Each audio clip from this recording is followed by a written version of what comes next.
రెండు తెలుగు రాష్ట్రాల్లో మోస్తరు నుంచి భారీ వర్షాలు కురుస్తాయని హెచ్చరించింది ఐఎండీ. ఏపీలోని మన్యం, అల్లూరి, ఏలూరు జిల్లాలో మోస్తరు వర్షాలు కురుస్తాయని తెలిపింది.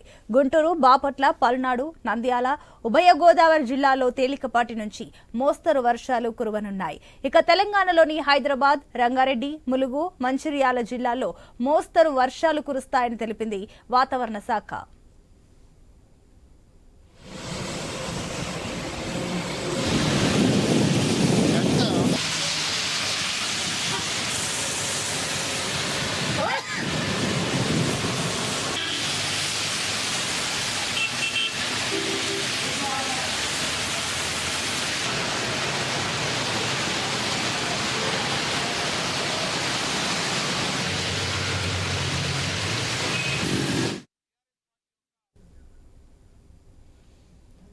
రెండు తెలుగు రాష్ట్రాల్లో మోస్తరు నుంచి భారీ వర్షాలు కురుస్తాయని ఐఎండీ హెచ్చరించింది. ఈ నేపథ్యంలో ఏపీలో వాతావరణానికి సంబంధించి మరిన్ని డీటెయిల్స్ మా ప్రతినిధి రాజు అందిస్తారు. ఎస్ రాజు.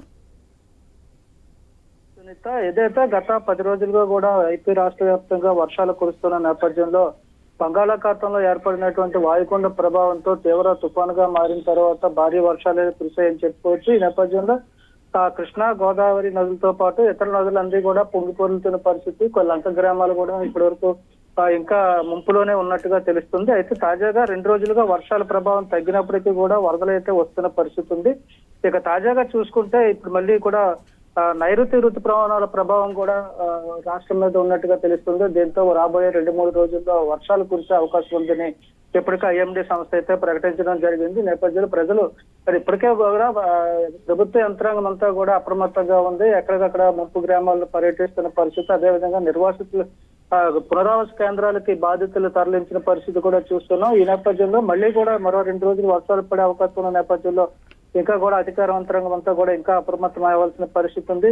ఎక్కడ కూడా ఎలాంటి అవాంఛనీయ సంఘటనలు జరగకుండా కూడా చర్యలు చేపట్టాల్సిన పరిస్థితి. ప్రస్తుతం చూసుకుంటే ఏపీలో ప్రస్తుతం గత 2 రోజులుగా కూడా కురుస్తున్న వర్షాలు చూసుకుంటే మన్యం, అల్లూరి సీతారామరాజు మన్యం జిల్లా, అదేవిధంగా పార్వతీపురం మన్యం జిల్లాతో పాటు ఏలూరు జిల్లాలో కొన్ని ప్రాంతాల్లో మోస్తరు వర్షాలు పడుతున్నాయి. ఇక గుంటూరు, బాపట్ల, పల్నాడు, ప్రకాశం, అదేవిధంగా నంద్యాల జిల్లాలతో పాటు కాకినాడ, కోనసీమ జిల్లాలో కూడా వర్షాలు పడే అవకాశం ఉన్నట్టు ఐఎండీ అయితే ఇప్పటికే ప్రకటించింది. ప్రజలందరూ కూడా అప్రమత్తంగా ఉండాలని తెలియజేస్తున్న పరిస్థితి కనిపిస్తుంది. Right Raju, thank you.